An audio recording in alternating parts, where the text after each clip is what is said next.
साथीहरू नमस्कार। तपाईँ देख्न सक्नुहुन्छ कपिलवस्तुको सदरमुकाम तौलिया बजारको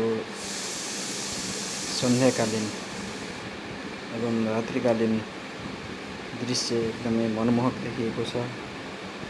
केही समय हुने चिडचिडेहाट गर्मीबाट राहत पाउनको लागि साँझ 8 बजेपछिको समयमा बाइक लिएर सादा र चिसो हावा खाने क्रममा कैद गरिएको यस भिडियो तपाईँ देख्न सक्नुहुन्छ। दृश्य एकदम मनमोहक देखिएको छ।